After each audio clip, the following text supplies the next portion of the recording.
Meie oleme täna siin Jatskare kontoris koos Robert Linna ja Kristjan Kallasega.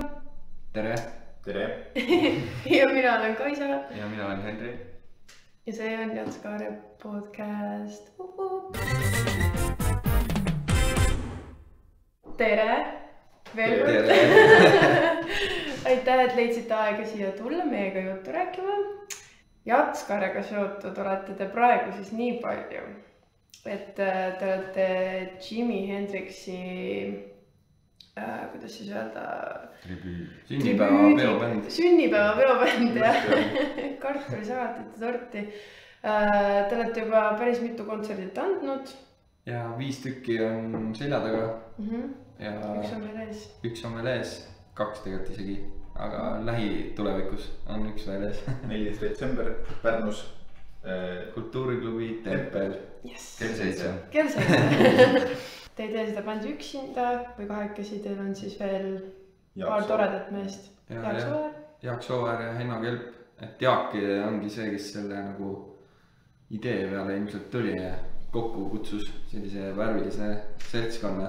Aga vähemalt nende 5 esinemise põhjal, mis siiamaani on olnud, siis tundub, et on nagu päris fun või klapp on nagu hea ja nagu ei ole sellist nagu ülepingutamist väga või noh, et ei tunne nagu, et see on nagu mingi kohustuslik asi, mida teha. Ja kõik need kontserdid siiamaani olid järjest päevadel ka, et seda nagu minul nagu nii tihti ei ole välja arvatud, kui on mingi spetsiifiline ajahetk varutud, et mingi tuur teha on ju. Et aga see ei olnud üldse selles mõttes nagu mingi koormav või kuidagi nagu lahe oli. No ja just eriti Eesti kontekstis, et on järjest ja koos ööbimistega.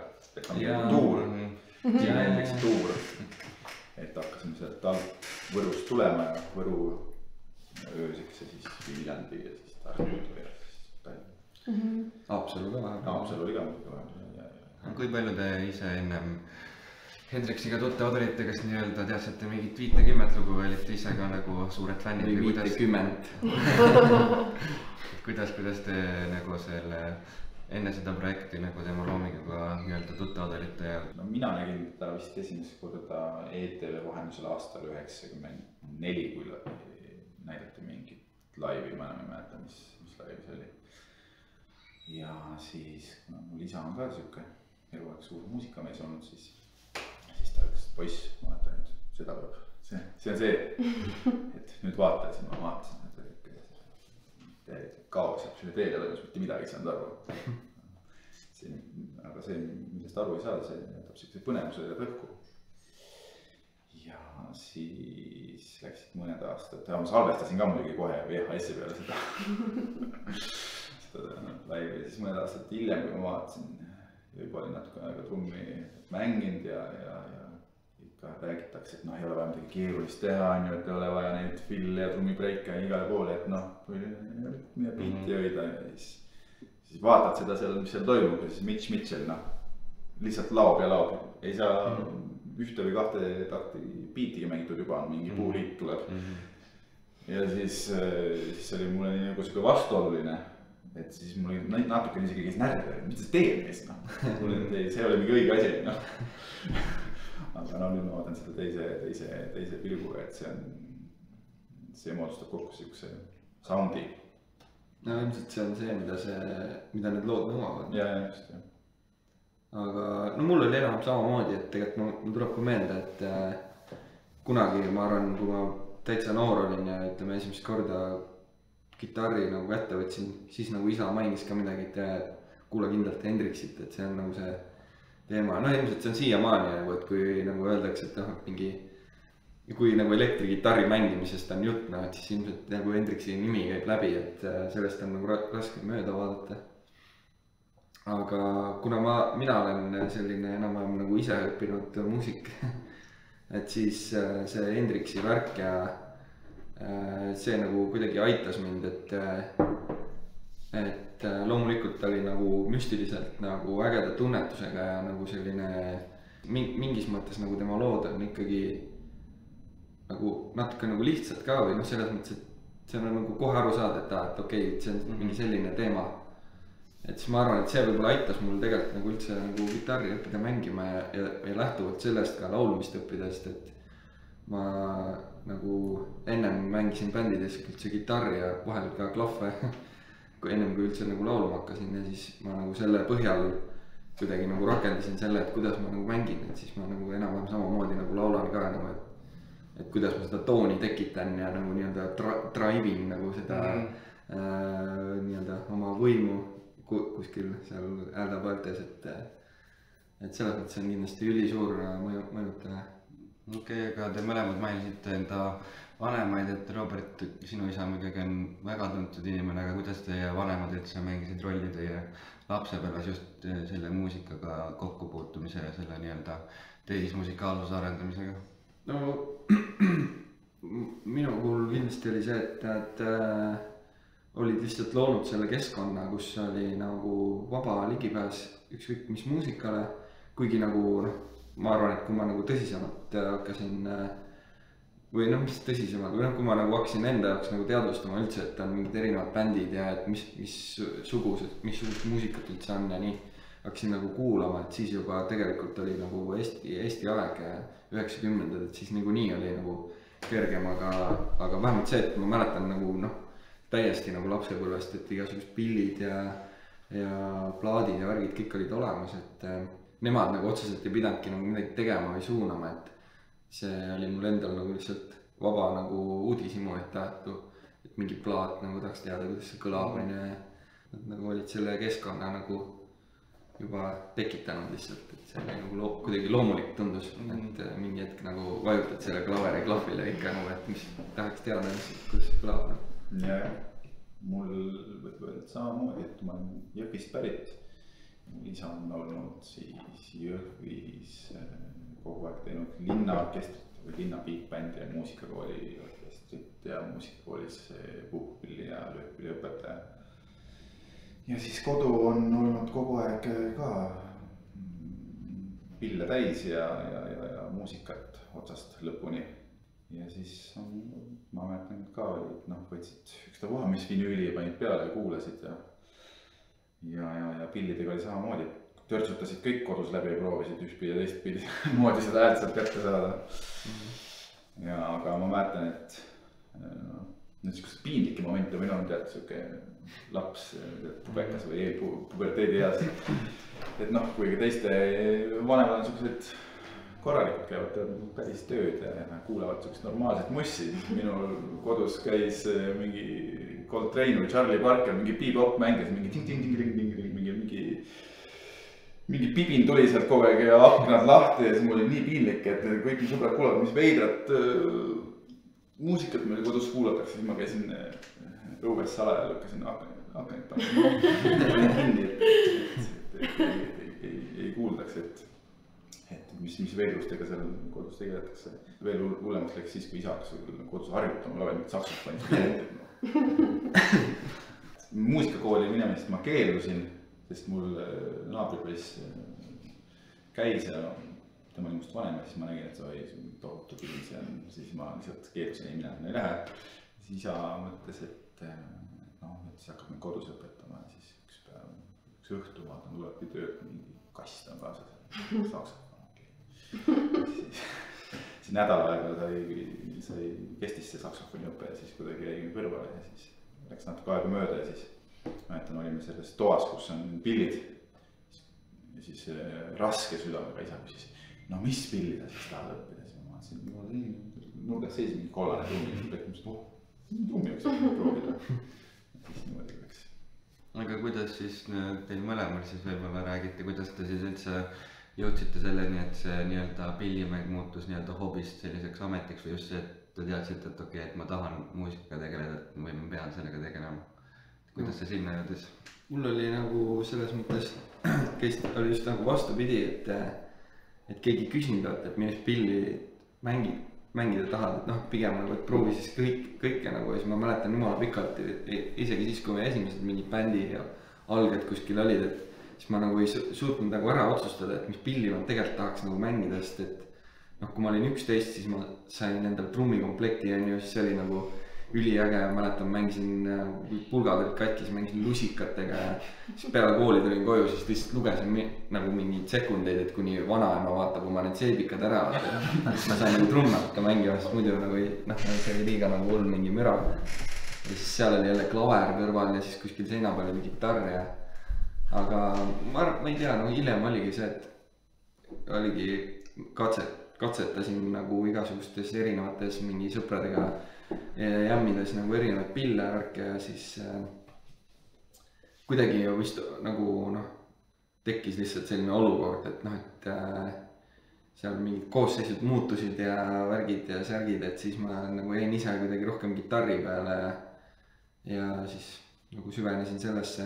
Aga siiamaani tegelikult tunnen huvi ikka nagu igast erinevate pillide vastu ja muusika nagu üldiselt pakub naudingut, et ma arvan, et ma ei ole siiamaani tegelikult nagu üheselt nagu nüüd lisaks veel, et pillimängule nagu laulan ka, et siis ma arvan, ma ei ole siiamaani ära otsustanud, pilli ma tegelikult mängida tahaks. Aga see teebki põnevat. Okei, thanks kompliment. Ei, aga selles mõttes, et aega juba tegelikult on, et neid pille õppida, aga kui sa nagu alguses oli kitarri peal on ju, siis kindlasti oli ju mingi hetk nagu see, kus sa hakkasid ka rohkem triivima nagu selle poole, et sind ka vokaalselt nagu oli vaja bändides, et nagu kas alguses oli ka nagu siuke, et ma olen ka pilli taga olnud ja nüüd ma pean laulma ka. Ma mäletan seda jumala hästi, olime Viimsis, meil oli seal Vallamajas proovikas, noortekeskuse proovikas, siis olime seal, siis meil oli just nagu laulja otsustas bändis, et ta ei taha enam laulda ja okei, fine, et see ei ole üldse midagi hullu. Iga Sibula juhtum. Umbes nii ja siis ta ütles jah, et ta läheb nagu bändist minema ja ta ei taha nagu esineda. Okei, siis korra nagu passisime seal ja siis ma mõtlesin, et mul vist nagu tunne on, et ma võiks nagu enam hakkama saada sellega või kuidagi nagu vist omaette nagu ikka olen midagi ümisenud nagu, siis oli täpselt see, et okei, proovime, meil olid lood olemas nagu ja sõnu enam teadsin ka. Siis ta teeme siis proovime nagu, siis mäletan täpselt nii kui tuleb mingi trummar lööb lahti ja mängime mingi selle intro osa ära, siis ma mõtlen, oh my god. Kohe tuleb see koht võtta, et kus ma pean laulma hakkama, siis hakkad vist laulma mingi nagu julge ka ja siuke nagu pool laulmine, teised tüübid nagu vaatavad aknast välja, mõtlevad, mis asi see on nagu, aga õnneks nagu sõbrad on ikkagi sõbrad ja mingi hetk nagu sain sellest üle. See oli nii karm, nii raske oli see algus. Ma ei ole kunagi selle peale mõelnud, et mis pidi sulle asi käis, minu jaoks on kogu aeg, et Robbie Linna, laulja, kes mängib ka kitarri, et kui laulja oskab mingit pilli mängida, et super on, et aga loogiliselt mõttes mõelda, siis jah, võib-olla see on ikkagi teistpidi. Ma arvan, et see võis olla ka nagu mingi alateadlik värk alguses, et ema-isa on mõlemad lauljad ja et ei tahaks nagu kuidagi nagu teistmoodi nagu asjale läheneda või et võib-olla ma arvan, et ma nagu pubekana võib-olla äkki kartsin ka nagu laulda, et see on kindlasti mõnes mõttes nagu siuke eneseületus ja see värk on ju, et lõppkokkuvõttes nüüd muidugi nagu, et seal et üldse mõelda, et see on mingi enda ja vanemate vahel mingi konkurentsi nagu üles seada on nagu täiesti jabur on ju, et tegelikult on lahe, mulle meeldib väga laulda ja mulle meeldib seda teha omamoodi ja see on lahe. Mina loobusin laulmisest enne, kui ma jõudsin isegi alustada. Aga kas päkke ju midagi laulad nagu? Ma arvan, et nüüd ma juba suudan laulda või viisi pidada siis, kui keegi teine on oma kõrval sama hääl. Kui keegi hakkab mingit teist häält laulda, siis aga kui sa oled seal nagu trummide taga, siis sa vaatad näiteks, oletame, sa vaatad kas Evertit või sa vaatad on ju Martinit seal ees, ükskõik mis bändiga sa mängid, et kas sa nagu, kui lauldes võib siuke kramp tulla, kas sa näiteks ka seal trummide taga olles võib tekkida nagu selline, näiteks kui teil oli Saku Suurhallis oli Draakonitega see suur kontsert, et inimmass ju vaatab sind, et kas samamoodi võib siuke kramp tekkida, et siuke lavanärv tuleb sisse? See kramp tavaliselt tuleb siis, kui sa hakkad liiga palju mõtlema. See on see, mis paneb kinni, et kui sa hakkad, et nüüd on see, siis läheb see energia valesse kohta. See on see, ma arvan. et tuleb mängule keskenduda. jah. või no sa pead nagu üks asi on harjutamine, siis harjutad mõttega ja kõik, aga ja siis, kui sa oled mängimas, sa pead sellest suutma kõigest lahti lasta. Et noh, kui öeldakse, ma kuskilt lugesin, et kui sa mängid kellegiga tennist ja siis tahad, et ta mingi tagant käelöögiga eksiks, siis sa kiidad ta tagant käelööki ja siis ta hakkab selle peale mõtlema ja siis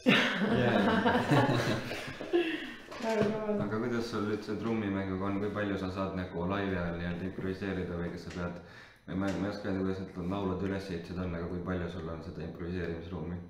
See oleneb stiilist või sellest repertuaarist või bändist, et mida sa kellega mängid, et osades bändides kohtades on siuke kindlad partiid ja noh, mingi väga seal, kui hakkad seal improviseerima, siis noh, nipet-näpet ikka saab, aga noh, no kuidagi tundub, et ei ole vajalik. Need samad, et Jimi Hendrix, no teistmoodi ei saakski. Et see kõik oleneb.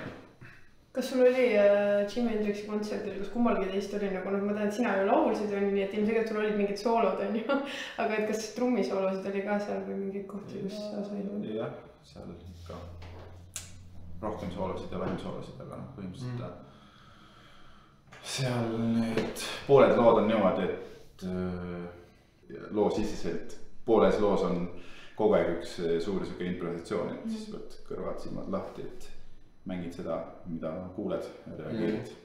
Jaak ütles ka proovidest alguses, et noh, minul näiteks elevantidega alati on nagu pigem üsna nagu distsiplineeritud see värk, et noh, et me võib-olla ei julge nagu väga nagu vabaks lasta, et noh, enam on teada, et okei, et noh, ma nüüd panen soolo, vaata, siis kõik on mingi okei, selge, teeme ära nagu, aga Jaak ütles just, et või noh, et kus nüüd hakkab see improviseerimis, kuule, kui tunne tekib, siis pane minema, me järgi jõuame, vaata, okei. Ma just mõtlesingi, et te esitate, et Sooäär nii-öelda pani selle projekti kokku ja oli see initsiaator, et kas siis, kuidas teil see, kas te panite nii-öelda koos seda kõike kokku, just lugusid ja lugude siseselt ka või oli tema nii-öelda see, kes ütles proovis nii, et me teeme nüüd seda või me teeme nüüd seda? No lugude valik oli kindlasti nagu temal juba nagu enam välja mõeldud. Ta pakkus välja mingi portsu ja siis kas midagi jäi kõrvale ka? Mingi, võib-olla midagi jah, sealt jäi kuskile, et seal nagu selles mõttes nagu Hendrixi puhul ma arvan, noh nagu seda varianti väga ei ole, et ma mingit lugu nagu taha mängida või ma ei tea. Aga noh, eks palju on sellist väga pretensioonikat värki, noh et minu jaoks, kuna ma ei tunne, et ma olen nagu niivõrd nagu kas või nagu kitarrimängu mõttes, et mõned asjad on lihtsalt üle jõu nagu minu jaoks. Aga see valik jah, sai nagu nii-öelda, tema nagu pakkus välja ja siis kõik enam mõtlesid, et ta lahe. Peedu just peale Kummu kontserti juures, et teda üllatas, et Robbie gitarri mängis, ta täitsa nagu mängiski. Aga proovides, et kui te küll mõlemad teadsite Hendrixit ja tema loomingut, aga et kui palju nagu pidi päriselt nagu midagi uuesti õppimagi, midagi väga palju harjutama, et kas see oli pikk protsess? Mina, ma arvan, 3-4 lugu, ma olen varem ka Hendrixi projekte teinud Lauri Joametsaga ja siis Raul Ukarjadaga. Nii et mul mõnes või varasemast ajast on seljakotis olid olemas mõeldood, et aga no, oligi väga palju oli neid tundmatuid, nagu väga kontserti järgi tuntud ja tundmatuid. Ma arvan, et jah, see selles mõttes, et võib-olla nagu suurem nagu väljakutse oligi lihtsalt see, et kuulata neid lugusid ja nii-öelda nagu luua see maailm nagu enda jaoks, mis nagu Hendrix omal ajal nende lugudega lõi. Et kuulates igasugust erinevaid live-salvestusi, noh siis iga kord olid lood nagu erinevad, isegi salmid olid täiesti erinevas järjestuses ja enam erinevate sõnadega, et siis see selles mõttes nagu lohutas, et nendes lugudes on jäetud nagu selles mõttes seda nagu valikuvabadust ja võib-olla see teebki selle nii nagu isuäratavaks, et sa saad olla tegelikult sina ise nagu nendes lugudes, et ei lähe nagu mängima nagu mingi tegema järgi kedagi või noh, et õpid nagu hambad ristis mingid käigud ära, eks mingid asjad ikka on nagu, mis peab paigas olema, mingi raamistik enam. jah, just. või no mingid siuksed asjad, mis käivad selle looga kaasas, noh näiteks lugu, mis see on, see Fire ja see trummi fill alguses, no see käib sellega koos, et ma ei kujuta ette, et keegi kuidagi et noh, signatuur asjal on just, jah. Aga te vist, ma mäletan, võib-olla ma eksin, aga te vist nii-öelda, kui ma nägin seda mingit fotot või sellist pressifotot sellest bändist, siis te nii-öelda poseerisite selle uue plaadiga, kus oli see nii-öelda see, mis lasti välja peale seda, kui ta suri nii-öelda, mis nii-öelda need lood, mis ta oli kuskile sahtlisse kirjutanud või mingid vanad lindistused, kui palju te seda poolt puudutasite, mida võib-olla ta ise nii-öelda ei jõudnud mängidagi rahvale? Tegelikult vist oli küll nagu, sest et päris palju, noh see on niikuinii juba omaette teema, et mis Hendrixil nagu nende autorluse ja plaatide väljaandmise ja nende diilidega üldse oli, et kindlasti nagu enamus, ma arvan, noh, niivõrd kuivõrd ametlikke albumeid, mis üldse Hendrixil nagu välja antud on peale tema surma. Ja seda nagu sahtlimaterjali on päris palju avalikustatud ja kindlasti kuskilt tuleb seda veel välja, et seda on ka selles oli ja noh, järgmine nädalavahetus on ka Pärnus või noh, meie selles nagu valikus, et materjali võib-olla, mida ta siis avalikult ei jõudnudki esitada nagu kunagi. Aga rääkides siis üldse kontserditest ja albumitest, siis alguses üldse ei tutvustanudki teid ju niimoodi, et mis bändidest te tegelikult mängite. Et Robert, sina oled ju Lexo Dance Machine'iga ja Elephants from Neptune ja Kristjan, sina siis mängid trumme siis Martin Kuningaga Miljardites ja veel paari toreda poisiga. No põhibänd on ikkagi Everton. Ja Everton, et siis on Miljardid ja siis on Erki sooloprojektis, ma olen B-koosseisus. Okei, see on see Varukas. Kas see on see, kui ta ei saa oma neid kutte sealt Rootsist ja mujalt kätte? Nüüd te panite uue koosseisusega ju lõplikult või see ongi nii-öelda mingi varu? Me nimetame jah, et mina ja Tarvi, me Peekad nimetame seda B-koosseisuks. Aga selle B-koosseisuga on siin rohkem esinemisi jah, kui A-koosseisuga. Aga noh, põnevad ajad, sest teil on ju ikkagi mõlemal üks uus plaat ka väljas. Robertil Lexoliga ja sul on Miljarditega. Ma räägin siis võib-olla Robertiga enne, et teil on ju ka päris siuke mõnus minituur. Ma ei tea, kas selja taga on teil mõni kontsert tulemas? Tegelikult Lexoli, mis puudutab seda värki, et siis see nagu Kristjan pani enam-vähem pingeritta oma asjad, et siis mul on ka nagu ikkagi Elevandid on nagu põhibänd ja Lex on nagu siis, kui aega jääb ja siis on nagu lisaprojektid, mis on lihtsalt nagu pakuvad huvi ja nagu arendavad. Aga Lexoli plaat tuli just välja ja noh, selle bändiga meil on nagu selline nagu strateegiline nagu otsus tehtud, et me pigem teeme nagu vähe esinemisi, aga iga kord midagi erilist ja lahedat. Et siis need kaks kontserti on nüüd selja taga. Et eks näis, mis edasi tuleb ja Elevantidega ma juba nagu kirjutan uut materjali. Ma ei hakkaks seda nagu avalikustama, sest et see on kindlasti teistsugune võrreldes sellega, mis me siiamaani oleme teinud, et ma usun, et ära üllata.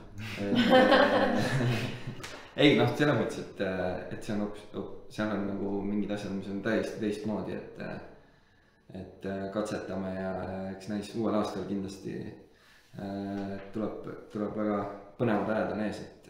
Aga küsiksin veel selle uue albumi kohta nii palju Lexoli oma, et see, me oleme esiteks päris kaua seda oodanud kõik, et minu arust sellest on ikka paras aeg möödas, kui see esimene teil oli. Et siiamaani praegu on näha olnud niimoodi, et kuidagi nagu korda mööda, et üks aasta tuleb ühe bändiga plaat, siis üks aasta on nagu teine ja nii. Ei no head asjad siis oligi 2 aastat on nüüd vahet ja.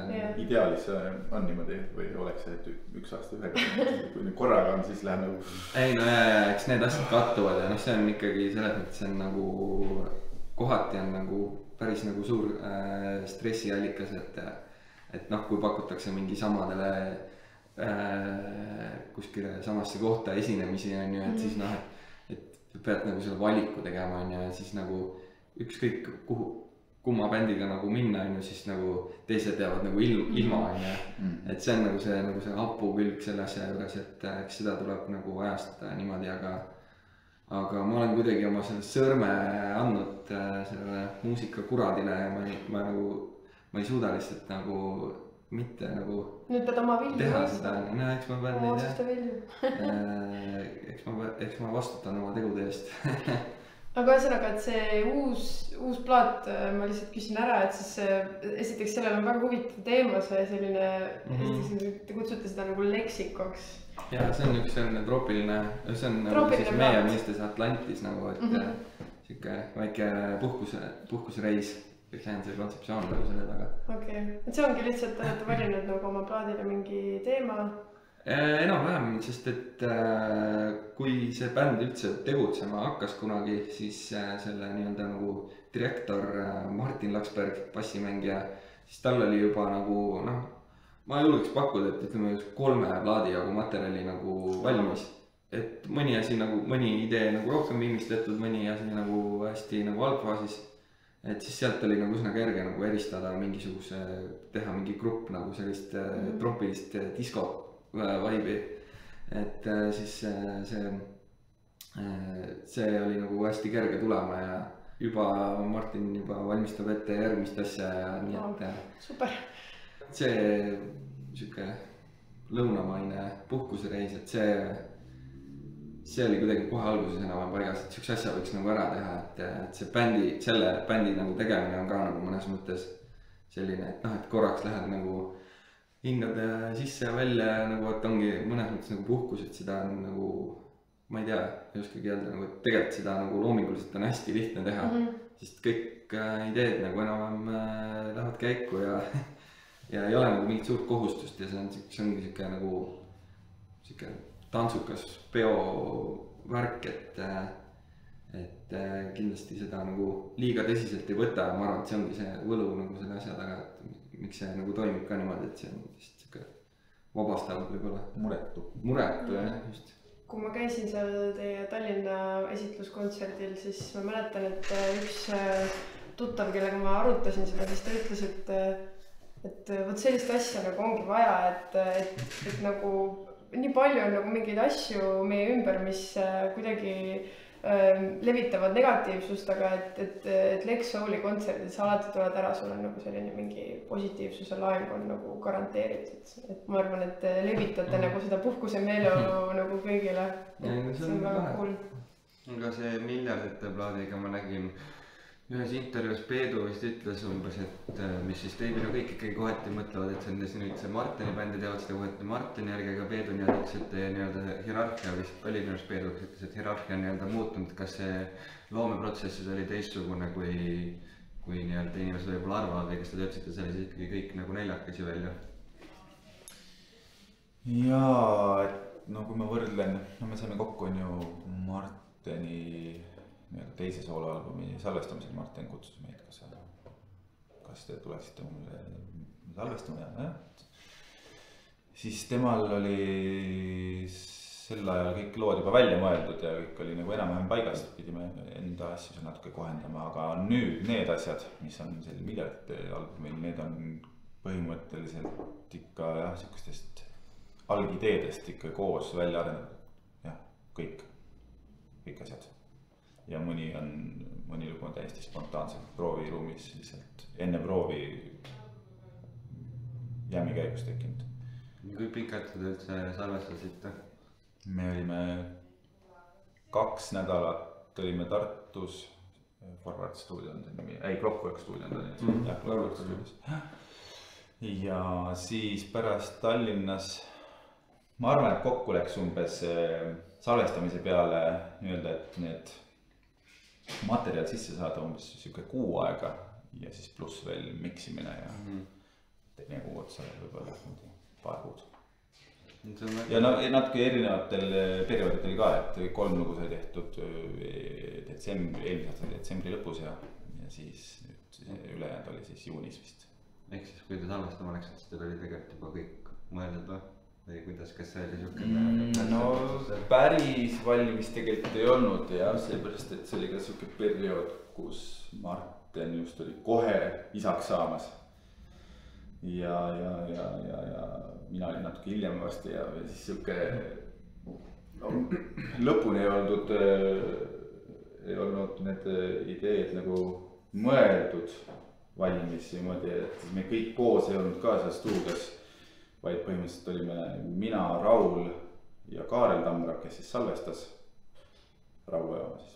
Ja siis Marten käis vahepeal ja käis Peedu vahepeal ja siis me seal stuudios seal Rauli ja Kaarliga mõtlesime neid nii, see lugu, mis vormiga see võiks olla, vormi välja saaksid salvestama. Et kuidagi niimoodi ta. No te olete Eesti Laul ka nüüd on ju.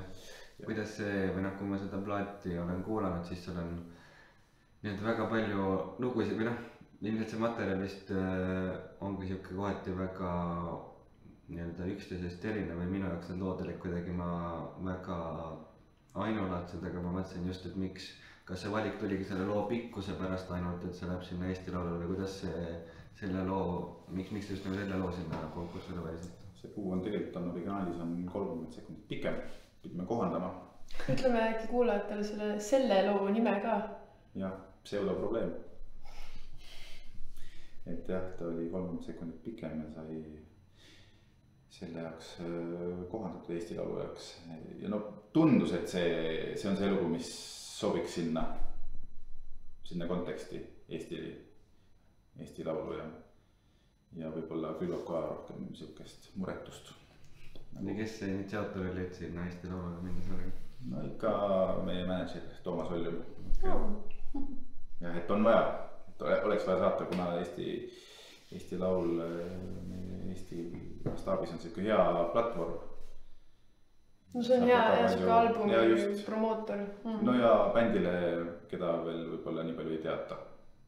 Aga teil ju nüüd, kui ma ei eksi, siis teil on leping ühe suure kompaniiga. Jah, Universal Music Baltic vist on selle nimi. No siuke kohalik värk, ütleme, et kui palju, kas see album nii-öelda siis juba on, eks ole, lastud välja nende alt? Ja kui palju huvitav see siis nagu aitas või andis juurde? No kindlasti Universalil on väga palju kanaleid, kuhu see lükata kohe ja väga paljud saavad sellest korraga teada. Näiteks mina, kes väga teadlikult ei vaata, et mis keegi nagu muusikamaailmast täna Eestis umbes teeb või mis toimub. Et siis ma võin lihtsalt öelda nagu kommentaariks, et mulle nagu kõrvalt jäi nagu väga tugevalt silma see, et see on mingi tähtis värk nagu, et miljardid on, kuigi ma teadsin, et enam-vähem samas koosseisus, te olete ju ennem on ju teinud ja nagu nii tunnen nagu kõiki liikmeid, et siis mulle nagu kõrvalseisja jäi vähemalt see mulje, et see on oluline nagu, et see on nagu tähtis plaat, et ilmselt see on võib-olla siis ka nagu Universali panus, et sellist nagu tekitada seda mulli või? Ja. Aga kui... Ja kahtlemata see on hea plaat ka. Tähtis ja hea. Jah, ma tahtsin öelda, et meil polnud õrna aimugi, kuidas nad selle vastu võtavad, sest see ei ole siuke... Aga nad võtsid vabad käed seda? Jaa, suht. Jah, et see ei ole siuke tänapäeva mõistes siuke mainstream ja siuke ühe nagu korraga kohe võibolla hoomatav on ju, et meil ikka siuke plaadi kuulamine ennem seal nende kontoris ja siis vaatad, mis näoga siis üllatuseks täitsa. Aga meeldis. Kindlasti on kuidagi ma väga just nagu mitte Eesti nii-öelda mastaabis just nagu väga erilise või ma ei tea, kas sina teed kuskil seda nalja või keegi teeb ainult iga seda nalja, et see on kõige paremini soundib plaat Eestis, aga et see on tõesti nagu väga laheda sautiga plaat, mulle see ka väga meeldib. Joonas ka arvamas. Ma ei kuskil ütles seda. Tema arvates.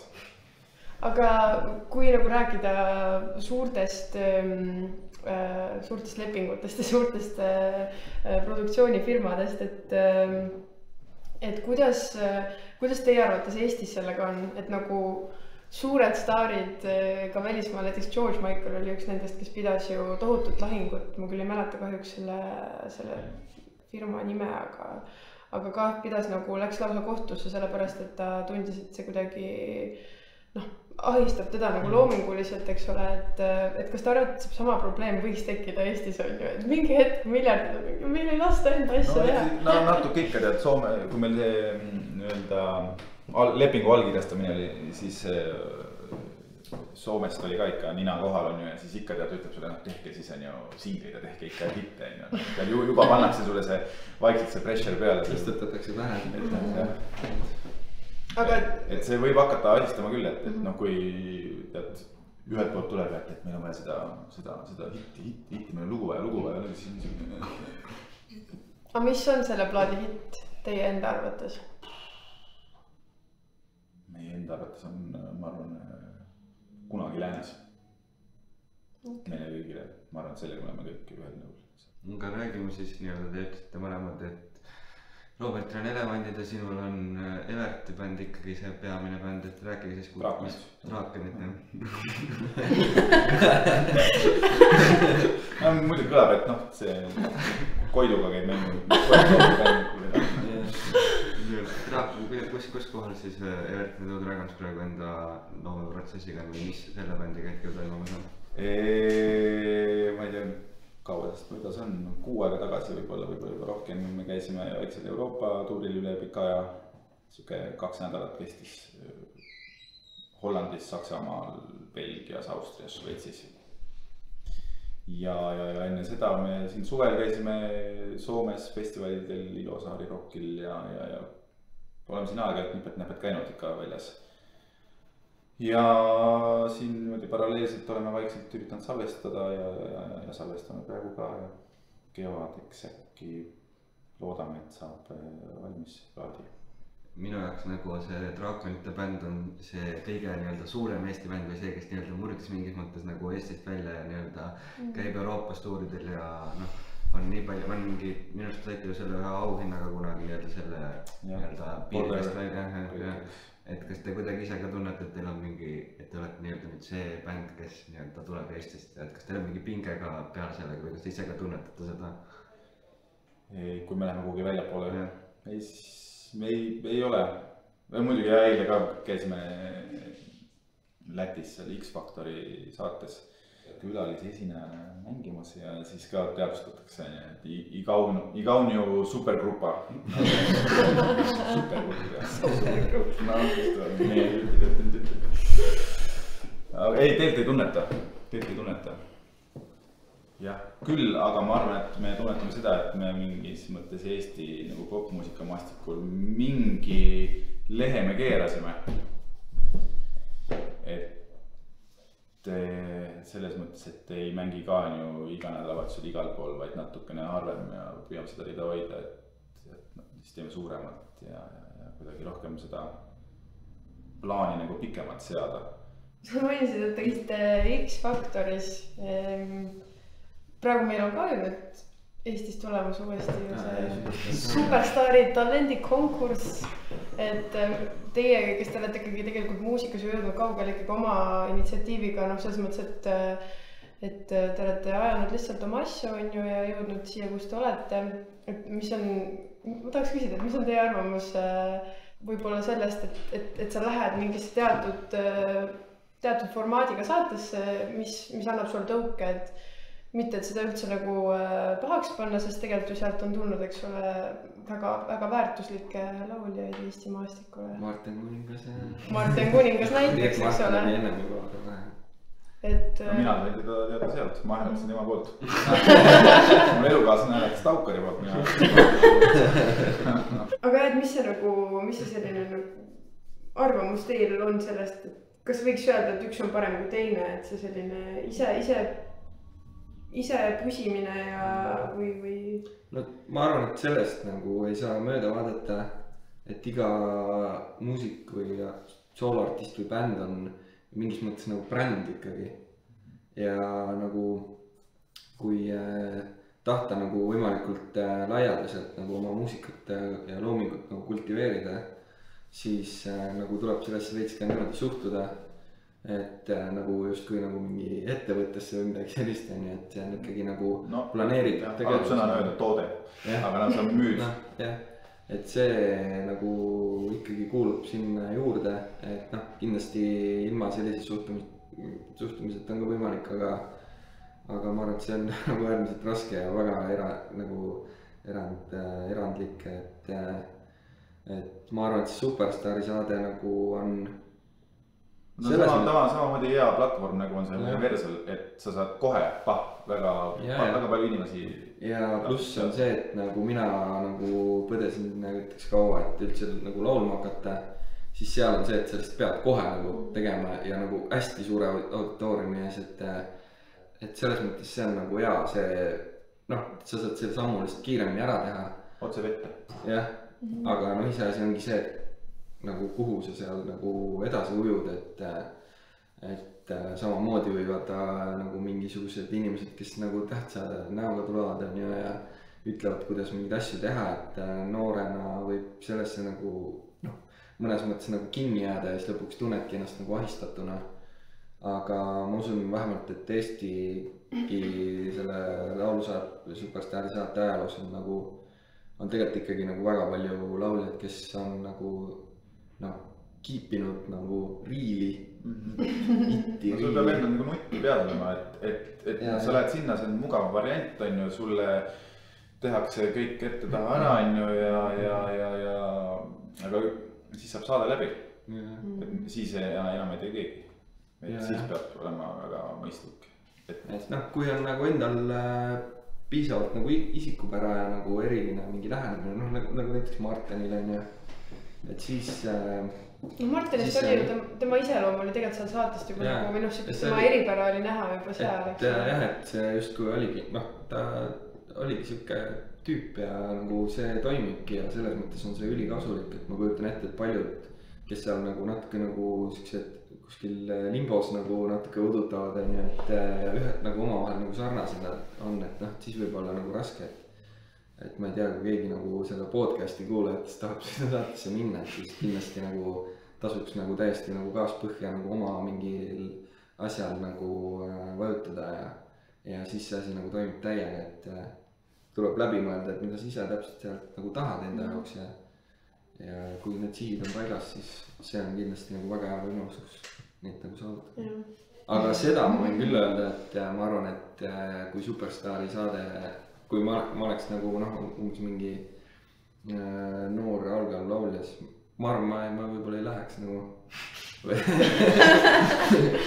sest et see oled siuke julgustav jutt, et kes kuulavad, kes tahavad minna, ma ei läheks. Kaas põhja, aga mina jääksin. See on lihtsalt nagu enda see iseloomu case ka, et nagu võib-olla siis, kui ma olin nagu selles vanuses enam-vähem, et siis mulle nagu tunduski, et või oligi rohkem siuke nagu underground suhtumine, et ma ei taha nagu üldse nagu siukest nagu mainstream mingit tähelepanu värki, et ma tahaks kuidagi nagu ise välja pusida sellest, aga selle arvalt jällegi ongi näinud kauem aega, et nagu mingis mõttes nagu jõuda siia, kus ma nagu praegu. Selle arvalt pidid käima Eesti Laulul. Jah, sinna me lõpuks nagu minema. Nagu alguses me puitlesime küll vastu, et mis asja, nagu me küll siuksesse rohkem mehed. Me oleme nagu päris muusikud, vaata, et meil on mingi. Aga tegelikult sellest oli nagu täiega kasu ja nagu ma ei tea, kas ma nagu uuesti läheks, sest et eks see on ikkagi siuke nagu jällegi omamoodi toode ja siuke tsirkus nagu käib seal enam-vähem ja kõik on omavahel mingid parimad sõbrad ja see on mingi naljakas ja siuke veider nagu, et aga sellest oli kindlasti palju kasu, sest et hästi palju inimesi said nagu kohe teada, mis värk on ju ja seega said nad ka otsustada kohe, et kas neile meeldib see või mitte. Üks mingisugune ajastu oli enne seda ja siis peale seda oli hoopis nagu teine värk. Aga räägime siis lõpetuseks sellest, mida me võime teilt äkki oodata mingi järgmise aasta jooksul, rääkige siis mõlemad veel lühidalt üle, mida kuulajal on oodata teilt järgmise aasta jooksul näiteks. Üks asi, mis on kindlasti juba avalik info, on see, et augusti lõpus toimub Tartu Uus Teater teeb Jaak Joalaste etenduse Narvas Kreenholmi seal Manufaktuuris ja mina olen seal muusikaline juht ja Lex Soul siis mängib nii-öelda, on nagu see nagu bänd nii-öelda siis ja selle etenduse kontekstis nemad siis etendavad nagu Radari rolli, et ja see oli tegelikult üsnagi nagu objektiivne otsus minu poolt, kuna mulle tundub, et see nagu nad on selleks kindlasti võimelised ja see muusika ja sound ja kogu asi võiks nagu kattuda, et see oli siuke üsna nagu fungilik periood ja siuke fusioni värk, et see on üks asi nagu augustikuus kindlasti suur sündmus minu jaoks järgmine aasta ja Elephantsiga on plaanis 2 plaati välja anda. Stuubel, topelt või? Ei, ma arvan, et ikkagi üks nagu ennem ja siis teine hiljem. Aga see on jah selline suur eesmärk, mida võiks nagu ära saavutada, et midagi teha teistmoodi, et jah, need on minu esialgsed plaanid. Ma arvan, et miljarditega tuleb aasta esimese 2 kuu jooksul plaadi esitluskontserdid üle Eesti. Veel kohti ei tea. Siis Draakonitega on plaanis kevadeks plaat välja anda. Jutud käivad, et ka miljarditega peaks EP kohe nüüd otsa tulistama. Ja siis mis siis veel? Jazzkaarega seotud midagi. EV100 on raames Jazzkaare projekt, kus siis Erki Pärnojan, helilooja Jaak Printsal lavastaja ja Kaupo Hikas teeb siis fotoalbumi. Siuke suur kontsertetendus, see on vist siis 18. aprill. No ja siis on veel palju lahtisi otsi, mida ei saa veel siin välja kuulutada. Ja Hendriksi projekti saab näha siis Pärnus. Pärnus 14. detsember kell 7 ja juuni, kas ta oli 17 juuni Sõru Džässil on ka. Super. Aga suur aitäh meile külla tulemast. Aitäh. Aitäh.